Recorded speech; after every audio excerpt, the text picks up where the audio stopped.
So good, good afternoon, everybody, and welcome to the February 25th edition of Nevada County Vaccine Status Update. And we have another illustrious panel. We have Dr. Scott Kellermann, Dr. Alinea Stevens, Dr. Glennah Trochet, Ryan Gruver, and Jill Blake, the hardest working woman in Nevada County. And maybe Ryan, can you kick us off with some numbers and statistics? Where are we? How many people have been vaccinated? How many doses do you have? What are the numbers? And when can we all get vaccinated? Sure. I'll try to give you some basic facts and then get out of the way, since we do have some great public health minds on the call once we get through my update.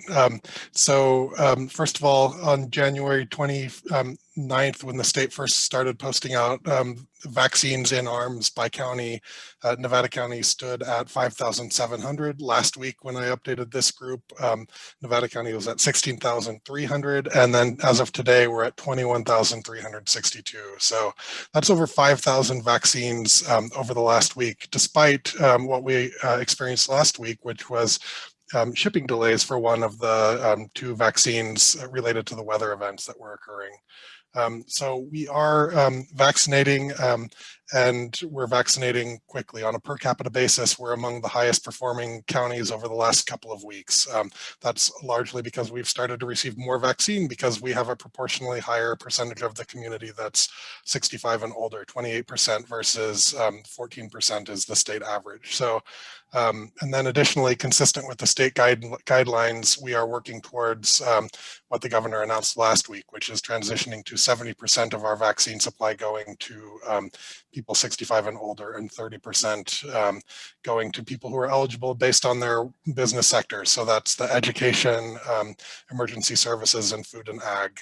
And so we got a jump on many other counties, and we're able to get to teachers and emergency services relatively early. Not that we're complete with those sectors, but then we're also going to be getting into food and agriculture, starting in particular with those that are most at risk due to their occupational risk of exposure. We have the Whispering Pines Clinic up and running and accelerating in how many vaccines it's been able to do. And then, of course, we have more and more great resources in the community, with Sierra Nevada providing vaccine, Chapa Day, Tahoe Forest Hospital, and then recently, through direct partnership with the federal government, we now have a Walgreens and a CVS pharmacy in the community that are providing vaccines. Not with huge amounts, but there are starting to be some people getting vaccinated that way. I don't actually have the amount of vaccine that we are receiving next week, or that we have on hand. I don't know if Jill has any updates on those components. I think you asked about that, Pascal. I did. Jill?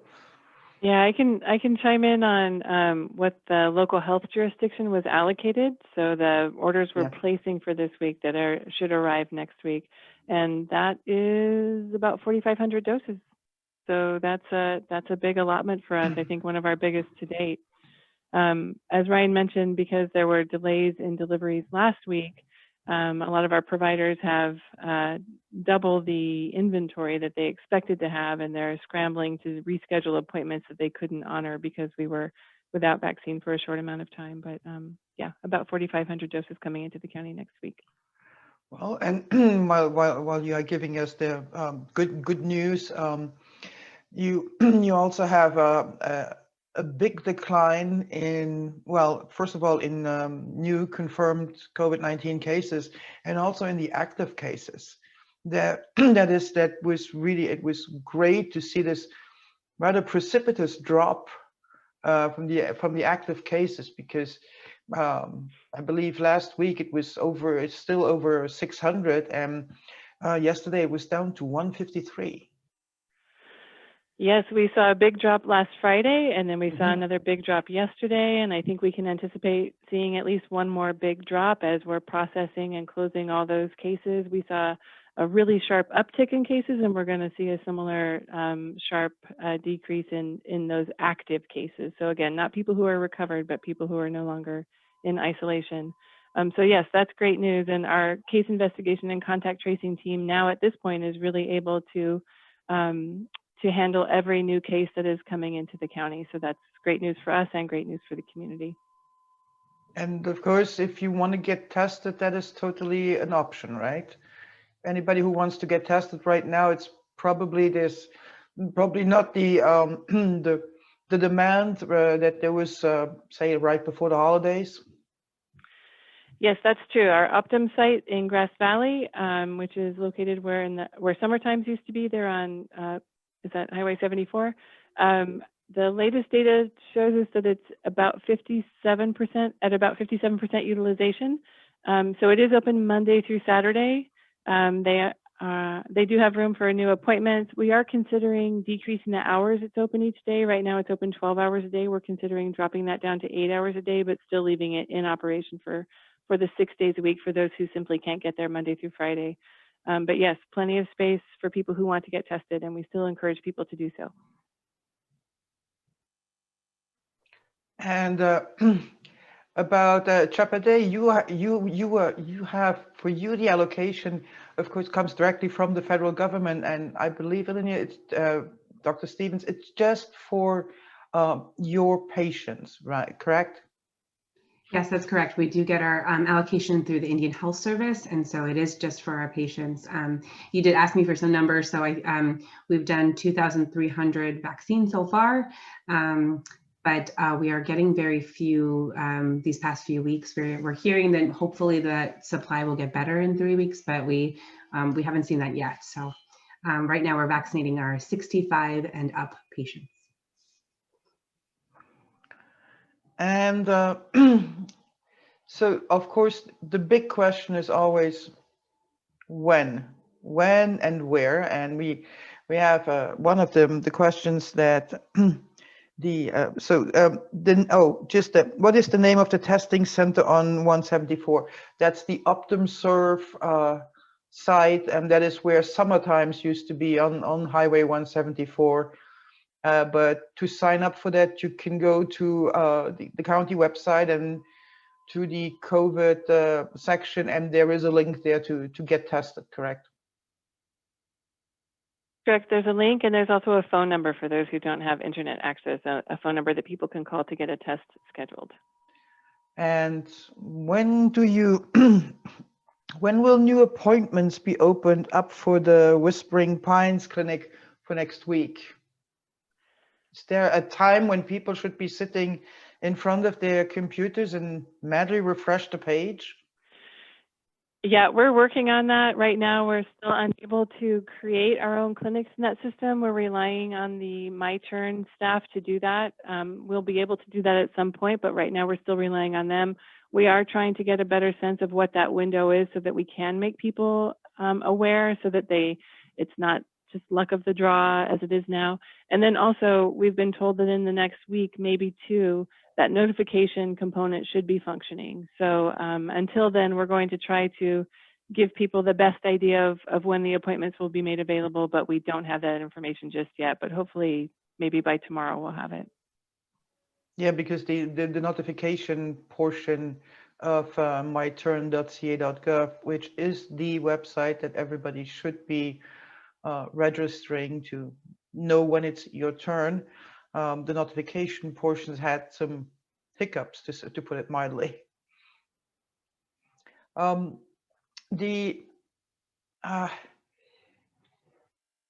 last night when I listened to Dr. Kellermann and Jill during the Nevada City Council, there was talk about how different reactions can be are seen with healthcare and vaccination in different countries, different outlooks. And so one of the things was that some people are really, really grateful to get the vaccine. And I think that given the popularity of these town halls, we can probably say that we have a large population in Nevada County that is very eager to be immunized and be protected, and also being able to restart everything, kind of, sort of. But of course, there is social media, and then there is this, you know, the horror stories that are being shared and sometimes embellished about after effects. And then, of course, the big question, how come that it took, this pandemic has been running for a year, and now we have a vaccine, we have several vaccines, and probably by tomorrow we will have a third one. How come that they could be developed so fast? And if you get a shot now, are you kind of a guinea pig? And what are possible after effects? Well, I'll go with that one. Is that okay, Ryan? Anyway, yeah, it's a wrestle. I was part of this vaccine trial. You say novel research? I mean, come on, you know, just look back, Google it. The research has been going on for at least 3 decades. It's just we have a pandemic and we had the economic resources to roll out vaccines pretty quickly. But, you know, you just mentioned about the vaccine is probably going to be approved tomorrow, Johnson & Johnson. You know, is that a new vaccine? No, it's not. I mean, it's based on adenovirus, and that's the platform. And that's the same vaccine that I'm very familiar with, because a couple of years ago, Ebola was, you know, just raging in Eastern Congo, carried about a 2/3 mortality if you got it, you know, horrible disease. And Johnson & Johnson came out with an adenovirus-based vaccine for Ebola. And because even working in a war-torn, rebel-controlled, roadless area, we're able to control Ebola in Eastern Congo simply with immunizations from adeno-based, gene-based vaccine. And that's the same platform that this Johnson & Johnson, same company, same platform that is going to be for COVID. You know, as Ryan mentioned, we've distributed over 20,000 doses.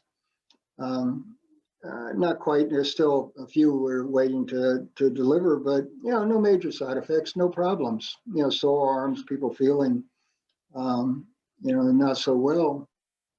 And parenthetically, if you want to talk about long-term, talk about COVID. What we're seeing now is there was a spike over Christmas, big surge. What we're seeing now is a spike in people having long COVID, some of the symptoms returning, people lethargic, you know, pulmonary function doesn't improve, not quite bedridden, but close to it.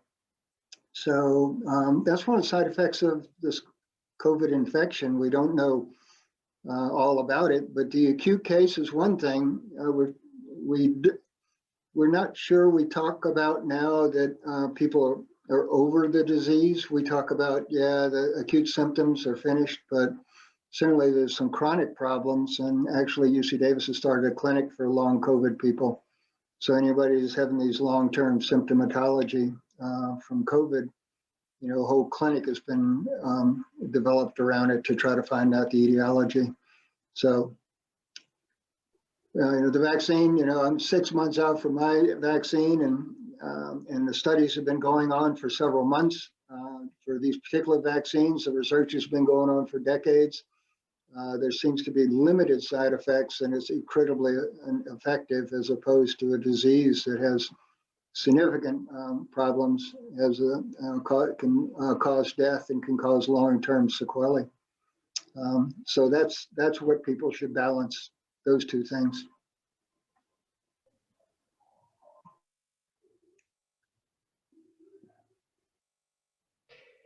So you mean there's no equivalency between a sore arm and being on a ventilator? Put it mildly.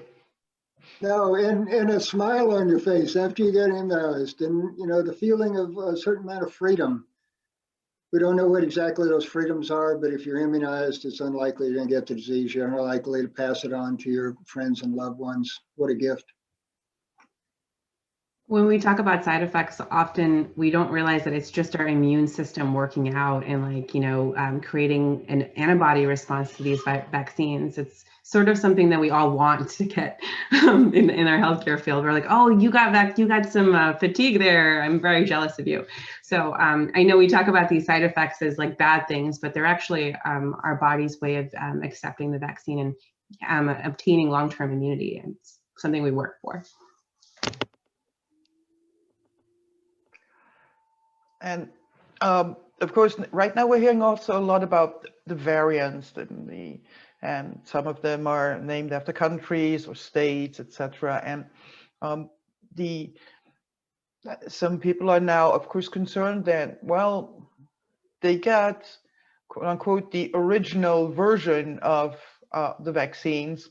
And what about those variants? What about the South African variant, the UK variant, or for that matter, apparently now there's 2 California COVID variants.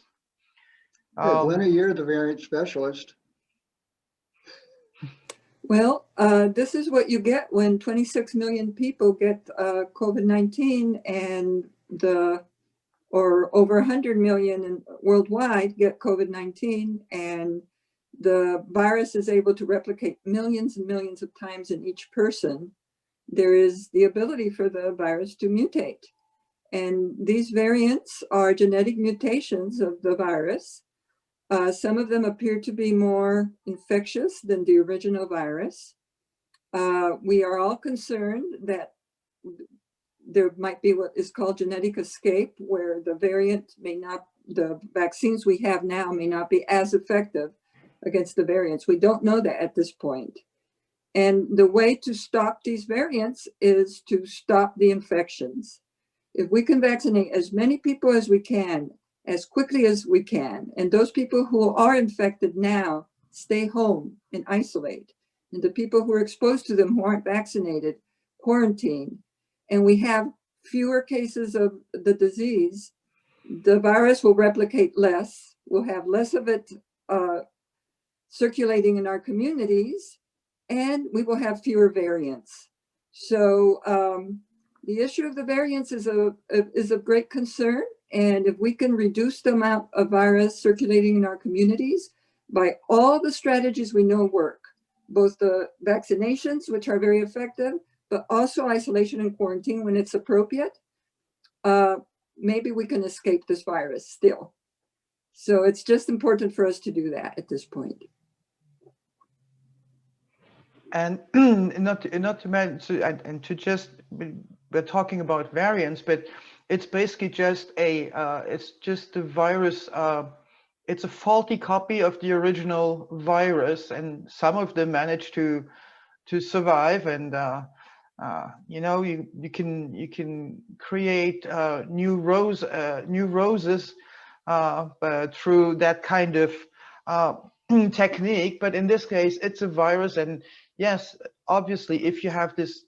If the virus has, the more opportunities the virus has to replicate, the more opportunities there are for errors to be introduced into the code lines. So we all just have to remove the matrix from the virus, or remove it as much as possible. Exactly. So. We're just seeing evolution in real time, and we need to decrease the opportunities for the virus to evolve. And that is by reducing infections. And another thing that has been reduced, well, actually has been closed due to overwhelming success, was the waiting list. That it was open for a very short period of time. I mean, this. Apparently, this was a hotter item than tickets for whichever super band, because there was a waiting list. And maybe, Jill, can you talk a little bit about the list? What happens, and is it ever going to open again? Sure, I'm happy to do so. Yeah, we're grateful that it filled up. It did fill up very quickly. You're right. We thought we would close the list when we got 500 people, if we had 500 people sign up, and we actually ended up closing it at 1,200. But the list, I think I mentioned, if not last week, maybe the week before, but here with you, Pascal, that we and every other provider want to ensure that we never waste one single dose of vaccine. And so things happen throughout the day. People get flat tires, people miss their appointment. Something happens throughout the day where we might end up with a no-show or two, or again, something else might come into a play where we find ourselves with an extra dose or maybe more of vaccine. Because of the complexities of the vaccine, it's not something we can just stick back in the refrigerator. There's a limited amount of time in which that vaccine can be used. So we and every other provider, we encourage everyone to maintain sort of a standby list. Folks who qualify for vaccine, who can be responsive in a relatively short amount of time should we find ourselves with an extra dose or two. So we did put out an invitation to folks to sign up for a standby list. We let people know that it would be a standby list for our Grass Valley Clinic, that people, again, might get 15 minutes notice, they might get a few hours notice.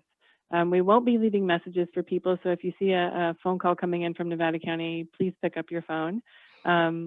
It doesn't guarantee an appointment for anybody, but again, it provides an opportunity for people to get vaccinated and also help us out to, again, ensure that we're not wasting any vaccine. So the state has prescribed a breakout on how we're supposed to use our vaccine starting next week, that about 70% of the vaccine is going to vaccinate those who are 65 and older, and about 30% of the vaccine is going to support the sectors that are in phase 1B. And as it turns out, our list reflects that almost exactly. Just about 70% of the people who are on our standby list are 65 and over, and the others are from the sectors in 1B, and a little bit of people, who are a small number of people who qualify for phase 1A. So again, it's not a guarantee. If you're offered a vaccine, please do accept it. Go to your healthcare professional or whomever might be offering it to you. But it is an opportunity for the standby list. And I do want to emphasize the standby list is for people who currently qualify or are eligible for the vaccine. So again, it's people who qualify under phase 1A or phase 1B, and we do ask for proof of eligibility when you come on site to get vaccinated. And I will just end by saying thank you in advance to anybody who hustles to our clinic. We are always so grateful. It's usually mutual because those people are grateful to be vaccinated. So it's a relationship that works. I just add a little bit just to manage expectations a little bit more. Jill, you said it's not a guarantee of an appointment, but typically we have what, like maybe 4 or 5 vaccines might be available. And how many people signed up for the list? So we have 1,200 people who are on the list. And as we have witnessed in the last few weeks, we had a standby list that was developed just through other means. But as we worked through it, there were plenty of people who said, oh, thanks for calling, but I just got my first vaccine. So that list will change over time, and we'll be checking into it to see how valid the list is. And you're right, Ryan, in that in our daily clinics, the numbers at the end of the day are usually quite small. But if we end up doing another mass vaccination clinic like we have done in the community, those are opportunities where we might end up with additional slots that we're working to fill pretty quickly on short notice. And I've seen on Facebook people say, hey, just go show up and wait at Whispering Pines at 4:45 and you might get a dose. Somebody said that on Facebook, and just want to make clear that that's not how we're getting those spare doses to people. That's true. It's by appointment only. So we know that has worked in other communities and people have been successful, but right now we're still only seeing people by appointment only. So yes, if you are eligible for the vaccine, if you're not on the standby list, when it opens back up, try to get your name on that, because that's really the only way to get one of those spare doses from public health. Perfect. Thank you. Yeah, it's important that you have to be on the list to be even considered. And then if you win the lottery, then you will get your dose, and that is yet one more person in the community who is starting to get protected and protecting others even more. We have a couple of questions in the chat that deal with people who have fully immunized, beyond wearing masks and social distancing when out in public. When is it safe for vaccinated people to get together indoors without masks with others who are also fully immunized? It's a tough question, Pascal. And Pascal, I know Glennah helped me out with this one. CDC doesn't have recommendations now. They say if you've been exposed to somebody who has had COVID, then if you're 2 weeks out from your second immunization and within 90 days of it, then you don't have to quarantine. Using our previous experience with other immunizations, it seems like you could be able to get together with other immunized people, not non-immunized people. But the recommendations from the state and California Health Department are still unclear right now. But we hope that within the next few days, or at least a week or so, or a couple of weeks, we will have more information, at least from the state. But it seems reasonable that if 2 people have been immunized, you're not going to contract it and you're not going to spread it. Glennah, you want to?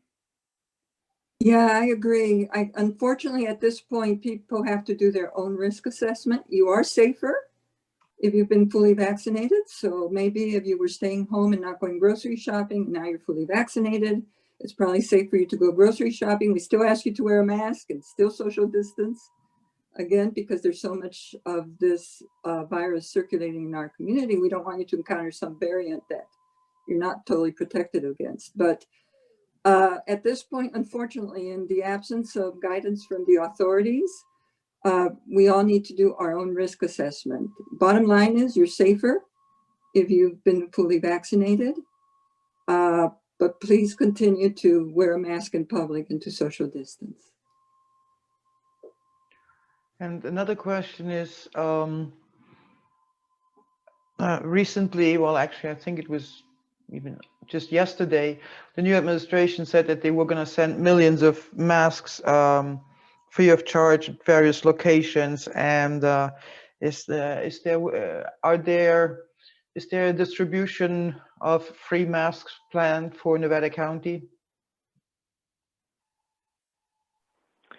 Not to our knowledge. We're charged with ensuring that healthcare providers have appropriate PPE. And if we are engaged in that distribution of the masks, we'll make sure that we work with our PIO team to make sure that everybody knows what that mechanism is. And I'm sure if any other department in the county is charged with that, they'll do the same. But I don't have any information about that right now. I don't know if anybody else does. Yeah, it's and I think it is also relatively new. I think it came out either yesterday or the day before yesterday was when another executive order had been signed. So we're approaching closing time, and I think we looking ahead to the next week, the next month, but I would like all of you to look into your crystal balls and tell us what the ideal situation would be for this summer. What are you hoping for by say July 4th? I'm really hoping that everyone continues to mask and social distance and get vaccinated by then, so that I don't think we'll be back to normal, whatever normal means, but I think that hopefully that could help open some things up. But it does depend on all of us to kind of do that part. I'd have to say, Pascal, that I have to pull a Fauci. Fauci believes we're going to be using masks for quite a period of time, but it does not preclude fireworks and getting together with people that are close to you, and hopefully everybody be immunized, and there'll be new prescriptions where maybe there'll be a few more hugs on the 4th of July. I would hope so.